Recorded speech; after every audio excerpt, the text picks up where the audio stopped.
Hello everybody, it is Lexi from Live with Lexi and we are back for Follow-Up Fridays. I am here with Sarah Feldman of BESPOKE by Feldman Leather Goods. Nice to meet you, so happy to have you.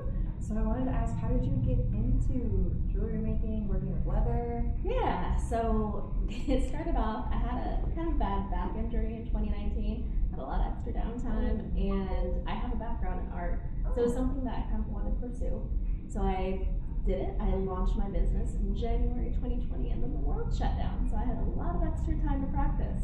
And it has just evolved. I started off doing jewelry and earrings and now I do bags and leather flowers and custom work. So it's grown. So did starting in 2020 kind of set you back in any way? In a weird way, I think it actually helped me move forward. Oh. And I was able to get in front of people that I didn't think I would be able to. So for instance, that was when farmers markets were really being pushed because you could be out in public. And so a lot of people wanted to be around other people, but still wanted to be distant. So I got in front of a ton of people I wouldn't have otherwise met, and it ended up being pretty helpful. Oh, I love that. Because I know that like during COVID, that was a hard point for a lot of businesses because you couldn't be in person and you had to social distance, things were getting a little bit more expensive, and so people weren't able to really spend in the way that they would like to, and especially on things that were necessities. So who has been a creative inspiration behind any of your pieces? So I love to make things that are unique and one of a kind. Yes, and 313, that's very... Thank you.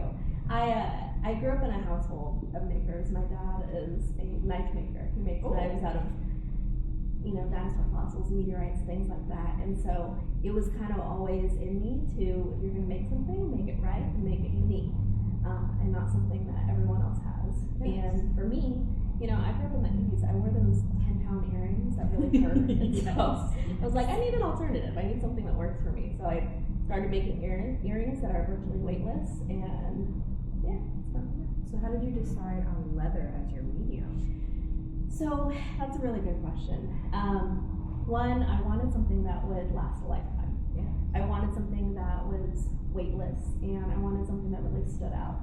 And then additionally, I wanted something that really talked to sustainable practices. And so what a lot of people don't realize about leather is it's a byproduct of the animal and meat industry. Yeah. So you don't actually go in to hurting an animal or using the animal just for leather. Yeah. It actually reduces landfills by 4.5 million tons per year. So in all of my work, I was able to create something that's truly sustainable. I use more than 90% of every hide, and I really work with producers that use ethical and environmentally sustainable practices. Okay, so you source all of your leather from specific people? Yeah, my favorite full grain Italian leather place is on the outskirts of Pisa, Italy, and they have the most beautiful, soft, buttery leather that I really try to use in my purses, in my wallets, things like that. So give me like a little bit of the process from like sourcing the leather to final product. Yeah, sourcing is very important. I want to know where the leather comes from. I want something that truly shows that it is a high quality product. And before I started making all this, I would see the ads, genuine leather purse, and they're like, oh, that's amazing. Turns out that's actually the lowest grade leather. Oh. Yep, and they don't last very long. So I had to do a lot of research into this. Now what I do is I source my leather, I buy the entire hide, I use all of it, I come up with a design, then I go ahead and I create a prototype and then create it again and again if it's something that I like, if it's something that works. Oh, okay. So do you have like a storefront or? So I have a studio on the east side of Detroit in the historic Pageant stage.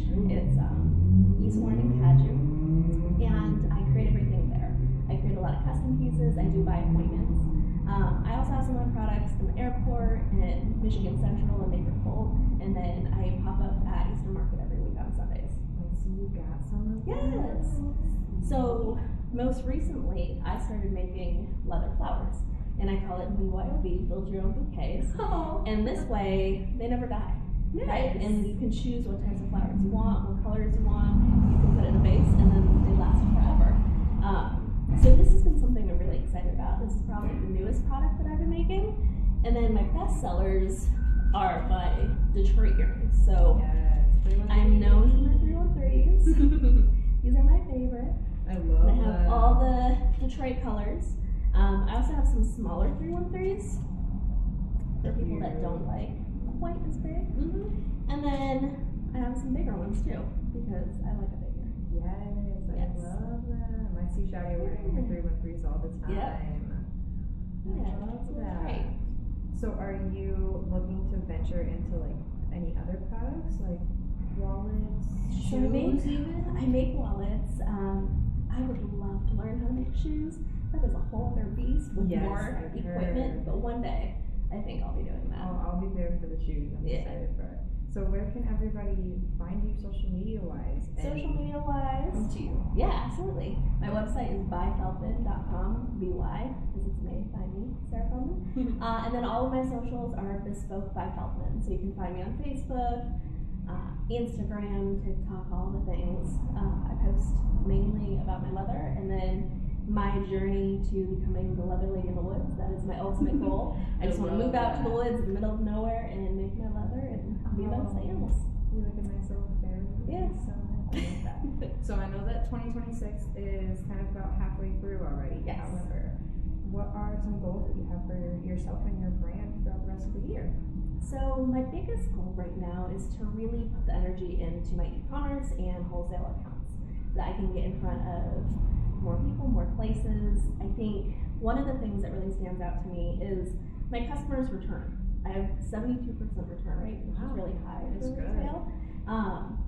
And also, it's kind of tricky sometimes to get that education out about leather and why it works so well, especially on the accessory level. I was most recently a finalist for our Best of Detroit Leather Goods. Congratulations. Thank you. And I want to continue getting in front of people that haven't heard about my products. Yes. I think they really like them. They come back. Well, I mean, based on Shadi, I was like, I know that I'll be back. Yeah. Well, thank you so much for sitting with me. Yeah. I appreciate all of the knowledge. I honestly did not know that about leather being so environmentally friendly. Yep. So I appreciate the knowledge and you sitting with me. Thank you. I appreciate Do you want to shout yourself out one more time? Sarah Feldman, Bespoke by Feldman Leather Goods. I make custom items and you can find whatever it is you need. Good job. Thank you. You guys heard it here. It is Live with Lexi this Follow Friday.